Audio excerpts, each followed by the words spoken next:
что ж, продолжим с вами ремонт в моем старом коридорчике. Часть вторая сегодня у нас. Как я делала первую часть, вы можете посмотреть на моем канале с подробностями и без, кому как нравится. Ну а мы приступим к противоположной стене. Конечно, после такой работы, как всегда, оставила много грязи, да и вообще с ремонтом постоянно много грязи. Пожалуй, пора опробовать моего нового друга, моющий пылесос Roborock Flexi Pro. В комплект входит инструкция с картинками, дополнительный фильтр, щетка для очистки, валик, зарядная станция, ручка от пылесоса и сам пылесос. Мне, как человеку, который сам делает ремонт и еще занимается ведением блогов, времени на уборку всегда не хватает. А с этим пылесосом убираться стало легко, быстро, и обычная рутина превратилась в какое-то легкое занятие, непринужденное. Собирается и разбирается все максимально просто. Я разобралась просто по картинкам. Спереди у него находится резервуар для чистой воды, а сзади резервуар пылесборник, который тоже очень легко разбирается и также очень легко моется, как оказалось, потом вам покажу. И еще он говорит на разных языках. Язык можно выбрать нажатием кнопки на корпусе пылесоса. У этого пылесоса есть 3 режима уборки, от легкого до максимального, и в зависимости от режима его заряда будет хватать на разное время, от 30 минут до часа. Мне этого хватило, чтобы помыть очень грязные полы во всем коридоре, ванной и на кухне. Он действительно моет очень хорошо, собирает любой мусор, в том числе влагу, удаляет грязь по краям, что удивительно, я думала, что придется потом руками это все доделывать. И он действительно отмыл даже застарелые засохшие пятна. Я в восторге от него. И наклоняется почти в параллель с полом, что очень удобно, если нужно пропылесосить и помыть полы где-то под диваном, например. Эта модель идет с функцией самоочищения. После уборки нужно поставить его на зарядную станцию и нажать кнопку самоочищения. А потом включается функция сушки самой щетки. Она обдувается теплым воздухом и сушится достаточно быстро. И после этого можно чистить резервуар. Вот тут я переживала. Сначала думала, буду плеваться от такого приобретения. Но, как оказалось, на чистку фильтра и резервуара уходит всего максимум 2 минуты. А может быть даже и меньше. Потому что их всего-то нужно прополоскать в ведре с водой. Вот столько грязи собрал этот пылесос с моего пола. Управлять им тоже максимально удобно. Он едет буквально сам. И его головку очень удобно одной рукой повернуть в любом направлении. В общем, для меня уборка теперь не уборка, а праздник какой-то. И вообще хвала тем людям, кто это придумал. Маме, кстати, тоже очень понравилось убираться с этим пылесосом. Ей мы тоже отмыли полы очень быстро и легко. Скажу больше, мне муж уже давно купил классную швабру с классным ведром, которые очень сильно однажды сократили мне время на уборку, но с этим пылесосом они не сравнятся. Оставляю вам ссылку в описании под этим видео, и пусть ваша уборка превратится в праздник.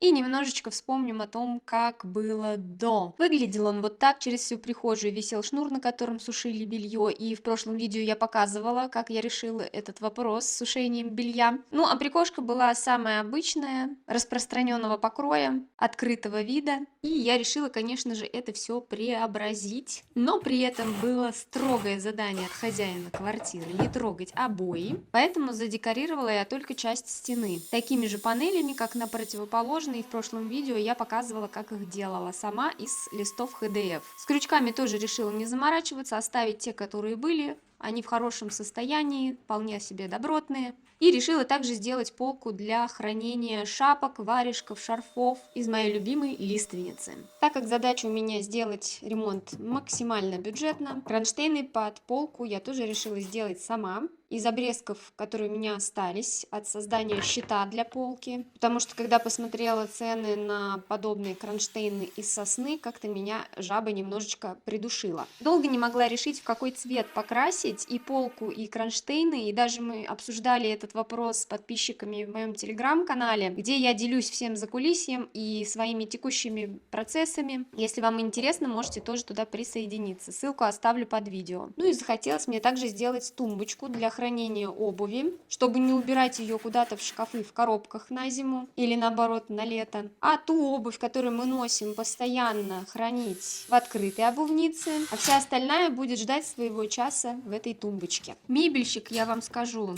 такой себе. Это вообще мой первый опыт создания достаточно крупного предмета мебели, так что не обессудьте. Хоть и конечный вариант выглядит неплохо, но он кривой и косой, как всегда, получился. И я сделала еще одну грубую первую ошибку. Мне нужно было добрать толщину дверок ровно до 2 сантиметров. Я нашла подходящие для этого материалы и соединила эти слои с помощью ПВА-столяра. Но у меня не было такого пресса, который равномерно бы это все надавил, и в итоге клей стянул эти дверки, они выгнулись, из-за этого края стали выступать из-под крышки тумбочки. Я их также решила украсить перфорированной панелью, которую использовала для декорирования входной двери. Этот процесс тоже показывала в прошлом видео. И точно так же у меня остались деревянные панели, которыми я декорировала дверь. Они из сосны, тонкие, 4 мм, и как раз отлично подошли для декорирования дверок. Кстати, петли взяла съемные. Дверки можно, если что, убирать. Правда, зачем оно надо, я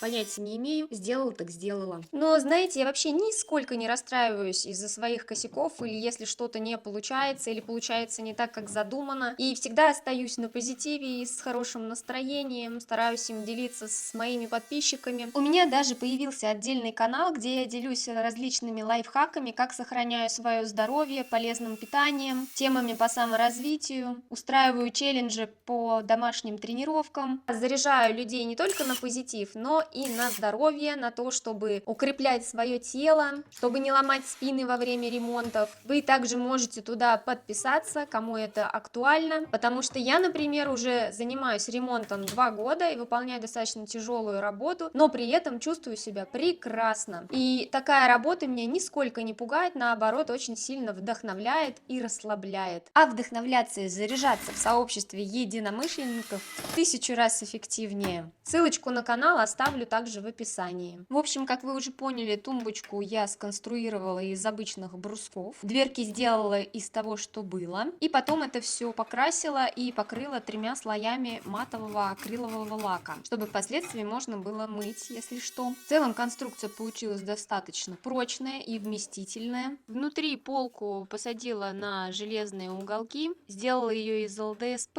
просто у меня были запасы в наличии, она прекрасно туда вписалась. Единственное, что впоследствии я добавила еще 3-й магнит по центру, потому что 2 магнита оказались слабоваты для таких мощных дверей. Окончательно в этом убедилась после того, как они в 10-й раз долбанули мне по ногам. Она стоит у меня стационарно, и сверху крышку на нее я также изготовила из лиственницы и покрыла ее масляным составом, которым покрывала и тумбочку под раковину в ванной. Видео о том, как ее делала, тоже можете найти на моем канале.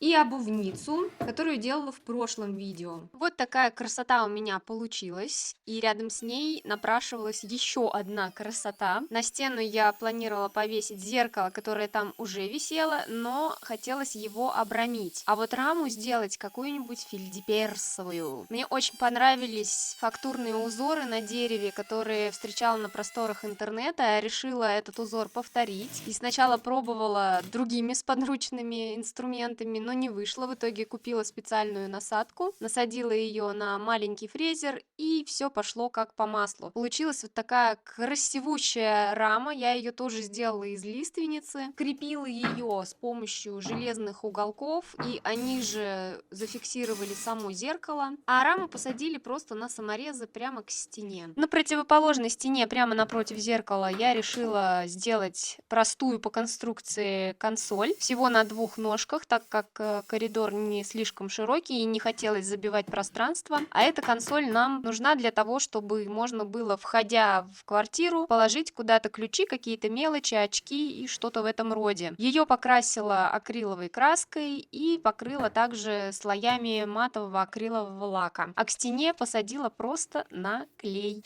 Кстати, для мелочей я поставила на нее вазу, ту самую, которую сделала из остатков бетонной смеси, которую использовала для создания раковины. Видео также есть на моем канале. Отвлеку вас буквально на 2 минуты и расскажу вам еще про один мой любимый гаджет, который помогает сильно экономить время во всей этой стройке и соблюдать чистоту дома. Это робот-мойщик окон Gadget W220, и в комплекте с ним вы получаете понятную инструкцию на русском языке, набор смерных салфеток из микрофибры, их там 12 штук, штук. Собственно, сам робот со страховочным шнуром длиной 4 метра, два дополнительных кольца для салфеток, пульт управления с батарейками, кабель питания с адаптером, баночку для моющего средства с двумя насадками. Эта модель мне нравится тем, что она плоская, очень эргономичная, и у нее плотная, прочная кожаная ручка. Понятное дело, что помыть рамы мне придется вручную, а вот дальше я смогу быть совершенно свободна, потому что стекла за меня домоет уже робот. Просто распрыскиваю моющую жидкость на салфетке, прикладываю его к стеклу и запускаю одной кнопкой. А затем с пульта выбираю нужную мне программу. При этом мне не надо залазить на стул, потом слазить и переставлять его, распрыскивать на стекло моющую жидкость, стирать потом тряпки после каждого стекла. Этот робот распрыскивает моющую жидкость на стекло сам, причем в двух направлениях. Я даже вычислила, сколько времени и сил он мне экономит. Чтобы помыть стекла вручную, мне нужно принести стул, залезть на него. Самое главное при этом не упасть. Потом с него нужно слезть, переставить и снова залезть. И представляю, как бы рисковала моя мама. Ее-то 60 с лишним лет. А еще вдобавок это невыносимая жара. А вот роботу все равно. Главное, чтобы не дождь. И тряпки мне не нужно стирать. Достаточно просто поменять салфетки. В наборе их достаточно, чтобы хватило на все окна. А потом я эти салфетки просто закину в стиральную машину. Если окна сильно загрязнены, я могу и пару раз запустить этого робота. Могу сделать и сухую чистку, и влажную. Моющие средства расходуются очень экономично. Еще я могу не бояться, что он упадет, если мою окна у себя в квартире на 3-м этаже. И мне не нужно лезть в окно, чтобы помыть эти стекла. Я, например, очень боюсь в городе вылезать в окно. А здесь могу управлять с помощью пульта, просто из своей квартиры. В общем, что касается ручной мойки стекол, если учесть все мои свистопляски с табуретками, стиранием тряпок, заменой воды в ведре, я бы потратила на каждое окно 15-20 минут. Умножаем это на 7 и получаем 1,5 часа экономии. Потому что пока он моет, и при этом посмотрите, как качественно моет он стекла, я могу заниматься чем угодно. Например, в этот раз решила позаниматься пилатесом. А потом ко мне еще и мама присоединилась. И вот вам, пожалуйста, те самые 1,5 часа, которые я с удовольствием потратила на собственное здоровье и здоровье моей мамы. А у робота Dadget W220 есть еще и встроенный аккумулятор, и можно не бояться за него еще как минимум 15-20 минут, если вдруг вырубит электричество. И еще у него гарантия аж целых 3 года. А еще я могу и мыть не только стекла, но и шкафы в доме, зеркала, кафель, плитку и другие гладкие поверхности. И если раньше мне было влом каждый раз мыть окно после каждого дождя, то теперь это можно сделать очень легко. В общем, оставляю вам ссылку в описании под этим видео. Приберегите и В общем, оставляю вам ссылку в описании под этим видео и приберегите драгоценное время, приберегите драгоценное время для более важных дел. Конечно, на стену рядом с консолью напрашивался декор. На консоль декор мне ставить не хотелось, чтобы он не занимал места. Все-таки консоль узковата для этого дела. Поэтому я решила сделать картину и повесить ее на стену. Ну а сюжет картины пришел как-то сам собой. Просто у меня было огромное количество щепок, которые было жалко выкидывать, а вдруг пригодятся. И еще я очень люблю жирафов. Ну, интересные животные. Милые, забавные. И подумала, а почему бы не сделать жирафа? Муж, кстати, сначала не одобрил идею, но когда увидел в готовом виде, сказал, оставляем. Кстати, занятие получилось очень творческое, медитативное и интересное. Я не особо любитель создавать декор разного плана, но вот когда речь заходит о дереве, здесь прям хоть кашей не корми. В общем, мой жирафик добавил веселую нотку в интерьер коридора. И последний штрих осталось поменять люстру на потолке, которой в принципе там не было. Висела просто лампочка, и я решила ее раздвоить, потому что света как-то не очень хватало. Люстры купила готовые, так как муж у меня электрик и сказал, что мой колхоз ручной работы он вешать на потолок не будет. Ну окей, я хотя бы сделала деревянную шину, которой соединили две этих люстры. Опять, конечно, накосячила, как всегда, но в целом все сошлось. Вот такая история про обновленный коридор, и встретимся с вами на других моих экспериментах.